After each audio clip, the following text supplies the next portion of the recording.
पंजाब केसरी में आप सबका स्वागत है। मैं हूं चंद्रशेखर धरनी। इस वक्त हम मौजूद हैं लतिका शर्मा जी के पास। लतिका शर्मा जी कोषाध्यक्ष बनाई गई हैं राष्ट्रीय महिला मोर्चा की। इनसे बातचीत करेंगे। मैम, सबसे पहले तो आपको बधाई और पंजाब केसरी में आपका स्वागत। धन्यवाद, बहुत बहुत धन्यवाद। मैं धन्यवाद करना चाहती हूँ अपने राष्ट्रीय अध्यक्ष JP नड्डा जी का और हमारे केंद्रीय नेतृत्व का, उसके साथ ही हमारे मुख्यमंत्री मनोहर लाल जी का और प्रदेश अध्यक्ष ओम प्रकाश धनखड़ जी का, कि जिन्होंने यहाँ से मेरे को हरियाणा से नेतृत्व दे करके और बनाने का काम किया और मैं राष्ट्रीय कोषाध्यक्ष बनी। मेरा बहुत लंबे अरसे से कम 3 दशक थे राष्ट्रीय महिला मोर्चा में मेरा अनुभव रहा है, राष्ट्रीय उपाध्यक्ष का मेरा रहा। और आज मैं बड़े खुशी है कि दोबारा संगठन ने मेरे को हमारी राष्ट्रीय अध्यक्ष वानती श्रीनिवासन जी के नेतृत्व में जो टीम बनाई है उसमें हरियाणा से नेतृत्व मेरे को दिया गया। मैम, निसंदेह आप विधायक भी रही हैं, पहले पूर्व विधायक हैं इस वक्त, लेकिन महिलाओं के लिए चुनौतियां हर फील्ड में बहुत ज़्यादा हैं, चाहे राजनीति हो या कुछ। लेकिन अब आप देखिए कोविड की तीसरी लहर जो कही जा रही है वो बच्चों को लेकर कही जा रही है। एक माता होने के नाते, एक महिला होने के नाते, उस लहर के लिए किस प्रकार की चुनौती आप मानती हैं और किस प्रकार महिला संगठन इसमें एक्टिव रहेगा? कोरोना जैसी महामारी जो सभी के लिए चुनौती बनी हुई है, लेकिन उसके साथ साथ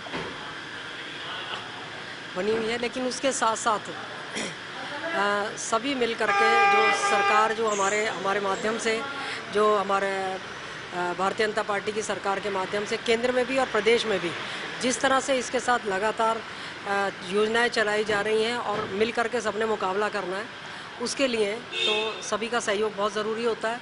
और महिलाओं के लिए तो बहुत ही ज़्यादा, क्योंकि घर की सारी जिम्मेदारी महिलाओं के ऊपर होती है। और उसके साथ साथ ऐसी महिलाएं जो कि बाहर भी काम करती हैं और बच्चों को देखना, क्योंकि तीसरी लहर का ये माना जा रहा है कि तीसरी लहर जो है वो बच्चों के ऊपर आने का इसका विशेष रूप से है। तो उसके लिए हमारे सभी तरफ से तैयारियां बहुत हैं और मेरा तो यही कहना है कि भगवान जो है ना हमें ऐसी महामारी से बचाने का काम करें और ऐसे कठिन समय में मिल करके सब सरकार और सभी जनता और सब मिल करके प्रयास करें जो हम जल्द से जल्द इस बात का मुकाबला कर सकें। मैम, इसके अलावा अगर चर्चा की जाए संगठन और सत्ता, क्योंकि दोनों में कहीं ना कहीं दूरी पैदा हो जाती है। संगठन की अलग भूमिका होती है, संगठन और सत्ता पक्ष में दूरी मेंटेन ना हो। महिला मोर्चा की क्या ड्यूटीज़ रहेंगी, विशेषकर अगर बात की जाए हरियाणा या राष्ट्रीय स्तर पर, क्योंकि अब आप राष्ट्रीय संगठन में?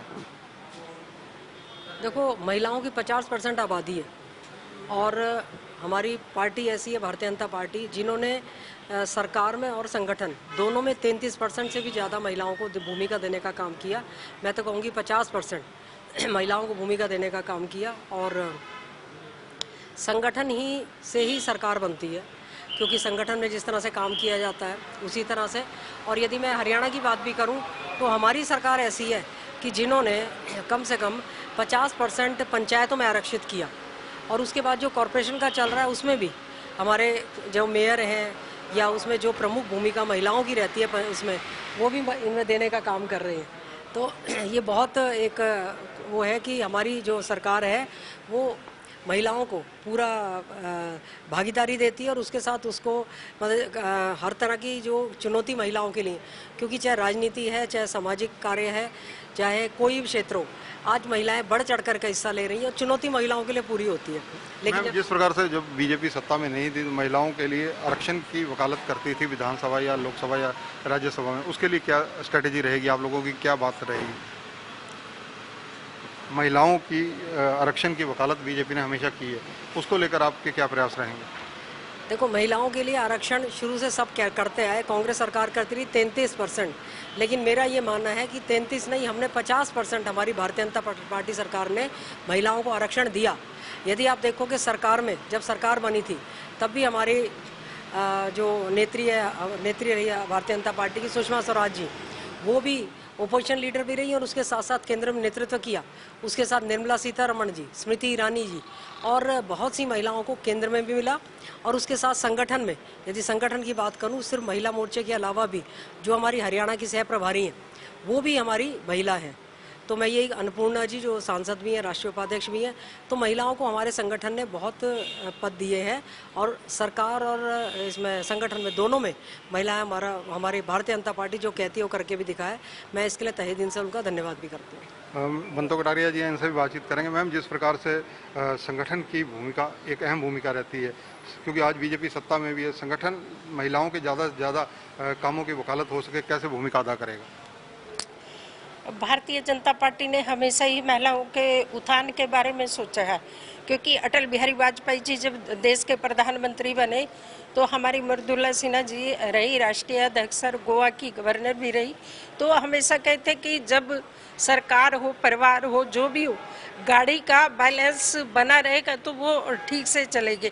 तो इसलिए महिलाओं को भी बराबर का राइट मिलना चाहिए, तभी हम देश को उन्नति और तरक्की कर सकेंगे। और यही हमारे देश के प्रधानमंत्री नरेंद्र मोदी जी, हरियाणा के मुख्यमंत्री मनोहर लाल जी, सब इसी स्थिति को संगठन में भी और हरियाणा में भी पढ़ी लिखी महिलाएं सरपंच होने के नाते सब जगह महिलाओं को आगे बढ़ाने का काम भारतीय जनता पार्टी कर रही है। कोविड की तीसरी लहर क्योंकि बच्चों को प्रभावित करेगी ऐसा कहा जा रहा है, उसके लिए बतौर महिला, बतौर मदर, आप संगठन में भी जुड़ी हैं, क्या कहेंगी? ये एक अड़कन लगाई जा सकती है, क्योंकि इसका मैं समझती हूँ कि सीधा सीधा एक कारण ये रहा, जैसे वैक्सीन लगाना, क्योंकि अभी बच्चे ही बचे हैं जिनको वैक्सीन नहीं लगी। तो देश के प्रधानमंत्री ने इसकी रूपरेखा बनाने के तहत में ये करा कि अगर जिस दिन बच्चों की वैक्सीन लग जाएगी, हम तीसरी लहर आने से पहले ही बच्चों का बचाव कर पाएंगे।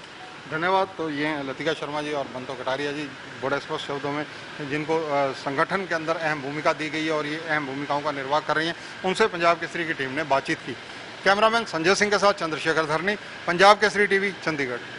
हमसे जुड़े रहने के लिए हमारे YouTube चैनल को सब्सक्राइब करें और नई वीडियो की नोटिफिकेशन के लिए बेल आइकॉन को दबाएं। अगर आप ये वीडियो Facebook पर देख रहे हैं तो लाइक जरूर करें और ज्यादा से ज्यादा शेयर करें। धन्यवाद।